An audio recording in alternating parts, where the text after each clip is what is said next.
시편 55번째 시간입니다. 오늘 말씀은 시편 51편 1절부터 19절 말씀입니다. 10절부터 12절 말씀을 합독하고 시편 51편 전체를 보도록 하겠습니다. 그러면 시편 51편 10절부터 12절 말씀까지를 한 목소리로 합독하도록 하겠습니다. 하나님이여 내 속에 정한 마음을 창조하시고 내 안에 정직한 영을 새롭게 하소서. 나를 주 앞에서 쫓아내지 마시며 주의 성령을 내게서 거두지 마소서. 주의 구원의 즐거움을 내게 회복시켜 주시고 자원하는 심령을 주사 나를 붙드소서. 아멘. 오늘은 그 유명한 시편 51편입니다. 시편 51편은 시편 전체에 나오는 7편의 참회시, 6편, 32편, 38편, 39편, 51편, 그다음에 130편, 143편, 이 7편 중에서 하나라고 보시면 됩니다. 그런데 이 시가 참회의 모본이라고 불릴 정도로 유명한 시입니다.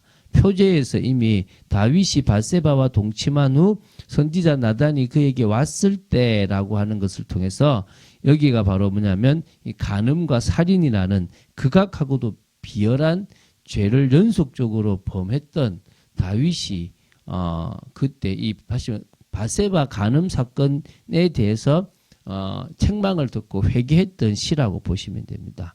근데 이 밧세바 간음 사건, 특히 이제 이 우리아를 죽였던 사건과 관계되어 있는 시가 총 3편이에요. 6편과 32편, 또 지금 오늘 보는 51편이 같은 저작 배경을 가지고 있다고 보시면 됩니다. 근데 조금 강조점이 약간의 차이가 있습니다. 10편, 6편은 밧세바 사건으로 인한 하나님의 견책과 징계의 중함에 대한 호소와 사죄의 은총을 강구한 내용이 주를 이루고 있습니다. 내가 너무 힘듭니다. 이런 거고요. 32절은 범죄 자체에 대한 고백이나 사죄 요청보다는 회개하고 사죄의 은총을 받은 자의 기쁨과 찬양 및 사죄의 과정에 대한 간증이 이제 주를 이룹니다. 좀 차이가 있죠. 그죠? 그럼 이 51편은 좀 더 근원적인 차원에서 자신의 범죄를 통해서 깨닫게 된 부패와 인간의 제약된 본성에 대한 다윗의 통찰력이 먼저 나오고요. 또 죄가 필연적으로 야기시킨 하나님과의 이 교제 단절에 대한 다윗의 영혼의 고통, 호소가 또 간절한 교제 회복에 대한 강구가 나오고요. 그리고 선지적 신앙에 의해 사죄와 구원을 확신하는 찬양의 내용이 나옵니다. 이렇게 보면 시편 이 세 개의 똑같이 이렇게 같은 배경을 가진 것 중에서 이 51편이 가장 먼저 지어졌고요. 그리고 그 고통이 너무 심하다고 하는 6편이 다음이고요. 그것을 회개함을 받고 기쁨과 감사가 넘친다는 32편이 마지막으로 지었다고 보시면 되겠죠. 그래서 같은 시인데, 그러니까 같은 시가 아니고 같은 배경을 하는데 정말 회개하는 시냐, 그 고통이 너무 힘들어서 부르짖는 기도냐, 아니면 그 회개하고 났을 때 용서받았을 때의 기쁨과 감사와 간증의 시냐, 이거에 따라서 조금씩 이제 다르죠. 그러니까 한 배경을 가지고도 여러 시가 나올 수 있다는 것입니다. 자, 이제 시편 51편의 내용을 구체적으로 살펴보겠습니다. 총 3부분으로 나눌 수 있습니다. 첫 번째가 1절부터 9절입니다. 다윗이 자신이 죄가를 시인함과 동시에 자신이 그러한 죄악을 범할 수밖에 없었던 원인으로서 부패한 인간의 죄악된 본성을 고백하고 하나님께 자신의 죄악을 도말하여 주시기를 간구하는 내용입니다. 우리 1절부터 4절을 제가 먼저 읽어보겠습니다. 하나님이여 주의 인자를 따라 내게 은혜를 베푸시며 주의 많은 긍휼을 따라 내 죄악을 지워주소서. 나의 죄악을 맑게 씻기시며 나의 죄를 깨끗이 제하소서. 무릇 나는 내 죄가를 아오니 내 죄가 항상 내 앞에 있나이다. 내가 주께만 범죄하여 주의 목전에 악을 행하였사오니 주께서 말씀하실 때에 의로우시다 하고 주께서 심판하실 때에 순전하시다 하리이다. 지금 다윗은 하나님께 자기의 죄 용서를 간구합니다. 지워달라는 자신의 죄악은 표제에도 나오는 것처럼 바로 밧세바 간음 사건입니다. 사울이 죽은 이후에요. 다윗은 남북으로 분열되었던 이스라엘 나라를 통일하였고 주변 나라들에 대한 정복 사업도 계속 해나가서 이제 막바지에 이르렀기 때문에 다윗은 출전하지 않아도 될 만큼 이제 많은 이렇게 군사들도 있었고 이렇게 강대해졌습니다. 이제 우기가 지나고 전쟁을 하기에 적합한 때가 돌아왔는데 다윗은 출전하지 않았고요. 오히려 다윗의 그 수하들만 전쟁터에 내보냈습니다. 무료한 시간을 보내던 어느 날 침상에서 일어나 옥상을 거닐 때 밑에서 이렇게 밑을 쳐다보는데 왕궁에서 바라보는 그 속에서 한 여인이 목욕을 하고 있는 겁니다. 그때 이 다윗이 그 여인에 대한 이렇게 음란이 한 마음이 생긴 거죠. 정욕이 생긴 거죠. 근데 그 여인이 알고 보니까 다윗에게는 충신이었던 우리아의 아내 밧세바였습니다. 육신의 정욕과 유신의 정욕과 안목의 정욕을 억제하지 못하여 밧세바를 데려 동침했습니다. 그리고 이제 끝난 줄 알았는데 임신을 해버린 겁니다. 이걸 또 이제 결국 죄가 죄를 짓잖아요. 그게 결국 뭡니까? 머리를 쓰죠. 이거 어떻게 하면 알려지지 않게 할까? 그래서 우리아를 데리고 와서 전쟁 중인데 이제 합방을 해서 네 아이다라고 알려주려고 하는 거죠. 그런데 뭡니까? 이 우리아가 너무 충직하기 때문에 안 들어가요. 어디 안 들어갑니까? 그 아내와의 동침을 하지 않는 거죠. 왜? 난 전쟁 중인데 갈 수가 없다. 너무 충성되죠. 결국은 어쩔 수 없이요. 부활을 시켜서 우리아를 죽이게 돼요. 그리고 이제 일단락되고 이 다윗은 좀 자연스럽게 밧세바를 자기 아내로 맞아서 아이까지 낳고 아무도 모르겠지라고 생각했습니다. 아무도 모르는 게 아니죠. 누가 압니까? 하나님이 아십니다. 그래서 나단 선지자가 와서 이야기할 때 얼마나 뜨끔했겠습니까? 그리고 이제 그때서 비로소 자기와 하나님과의 관계가 끊어졌던 것도 알았을 거고 정말 자기가 주님 앞에 추악한 죄인임을 알고 회개한 거죠. 이제 이게 다윗이 귀한 부분이라고 볼 수 있겠죠. 4절에 주께만 범죄합니다라고 하는 것은 사람한테는 범죄 안 하고 주께만 했다가 아니라 진짜 먼저 가장 큰 범죄가 하나님 앞에서 자기가 범죄했다는 사실을 인정했다는 부분이 될 수 있겠죠.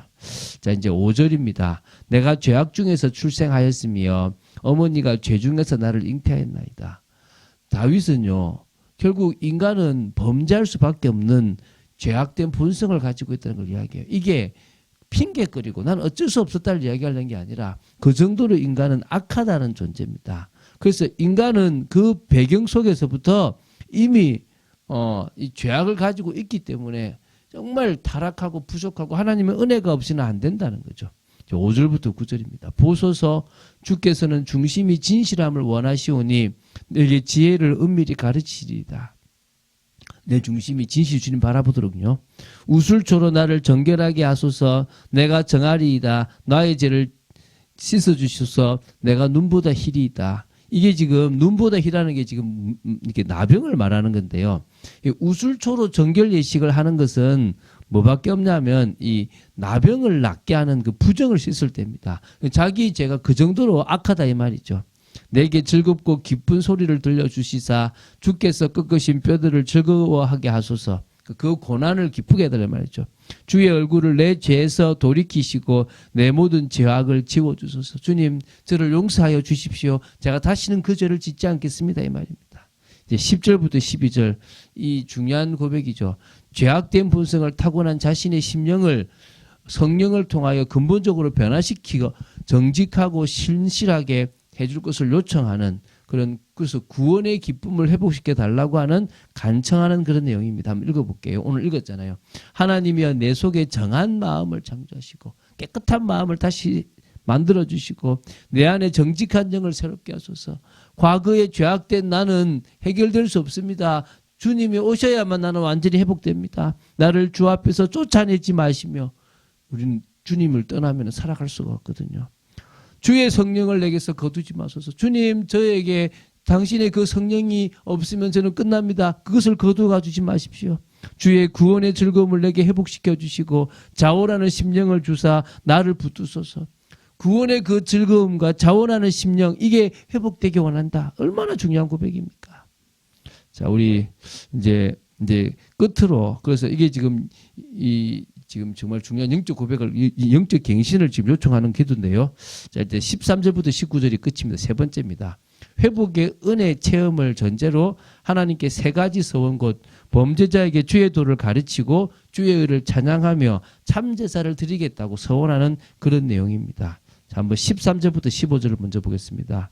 그리하면 내가 범죄자에게 주의 도를 가르치리니 죄인들이 주께 돌아오리이다. 하나님이여 나의 구원의 하나님이여 피 흘린 죄에서 나를 건지소서. 내 혀가 주의 의를 높이 노래하리이다. 주여 내 입술을 열어주소서. 내 입이 주를 찬송하여 전파하리이다. 지금 여기서 뭡니까? 하나님께서 자신을 용서해 주시면 자신은 뭐요? 그 주님의 도를 죄인들에게 가르쳐서 죄인들이 주님 앞에 돌아오도록 만들겠다는 거예요. 그리고 자신은 그 피 흘린 죄에서 자를 건져주시면 노래하고 찬송하고 계속 전파하겠다는 것입니다. 16절부터 19절입니다. 주께서는 제사를 기뻐하지 아니하시나니 그렇지 아니하면 내가 드렸을 것이라. 주는 번제를 기뻐하지 아니하시나이다. 제사를 받는 하나님이 아니라 제사라는 것 자체가 죄사함을 위해서 있는 거잖아요. 그러면 내가 제사를 드린다는 것은 우리의 죄가 있기 때문에 제사를 드린 거거든요. 그 번제 자체를 기뻐하시는 게 아니에요. 하나님은 그 죄를 해결하고 만나주시는 걸 원하시는 분이시지 않습니까? 하나님은 우리와 함께 있기 원하시는 분이십니다. 그래서요 17절에 하나님께서 구하시는 제사는 참된 상한 심령이라. 하나님이여 상하고 통회하는 마음을 주께서 멸시하지 아니하시리다. 정말 상한 심령을 회복하고 회복해서 하나님 앞을 바라보기 원하고 그걸 하나님이 진짜 원하는 제사로, 그래야 하나님을 만날 수 있으니까 그걸 원한다는 겁니다. 주의 은택으로 시온에 선을 행하시고 예루살렘 성을 쌓으소서. 그때에 주께서 의로운 제사와 번제와 온전한 번제를 기뻐하시리니 그때에 그들이 수소를 주의 제단에 드리이다. 뭐요? 올바른 제사. 하나님을 만나러 가기 위한 제사. 종교적으로 형식적으로 그냥 매번 드리는 그런 제사가 아니라 정말 상한 심령이 회복되어지고 주님 앞에 나아가서 주님의 은혜로 정말 변화되어지는 참된 예배를 주님이 기뻐하시는 겁니다. 그런 예배를 드리겠다라고 서원합니다. 오늘 우리의 죄가 예수 십자가로 말미암아 해결되었지 않습니까? 그게 얼마나 큰 은혜입니까? 그것 때문에 우리는 주님 앞에 담대히 나아갈 수 있는 것이고 제사장이나 성전이 필요 없이 이제 우리가 성전이 되어서 우리가 주님 앞에 이 영과 진리로 하나님 앞에 나아갈 수 있는 축복된 저희들이 되어졌습니다. 그 말은 뻔뻔해도 되고 죄 지어도 된다는 말이 아닙니다. 역시 우리는 우리의 죄를 이렇게 짓지 않기 위해서 정말 말씀 붙잡고 성령의 능력으로 들어가야 될 것이고 또 범죄한 죄를 주님 앞에 참회하고 고백하며 하나님 주님의 은혜가 아니면 살아갈 수 없음을 고백해야 될 줄 믿습니다. 세상에 속을 수밖에 없는 우리가 속지 않는 축복의 사람으로 서야 될 줄로 믿습니다. 그런 응답을 누리고 늘 날마다 그리스도 안에는 지혜 지식이 보화를 찾아 누리는 여러분 되시기를 주 예수 그리스도 이름으로 축원드립니다. 주는 그리스도이시여 살아계신 하나님의 아들이심을 고백합니다. 오늘도 긴 말씀이고 너무나 중요한 내용이고 해야 될 내용이 너무나 많은데 짧게라도 볼 수 있게 하심을 감사합니다. 우리가 이런 중심이 회복되어지기를 간절히 소원하며 하나님 앞에 믿음으로 간절함으로 나아가는 의로운 제사 참 예배를 드리기를 간절히 소원합니다. 역사하여 주시옵소서. 주 예수 그리스도 이름으로 기도드립니다. 아멘.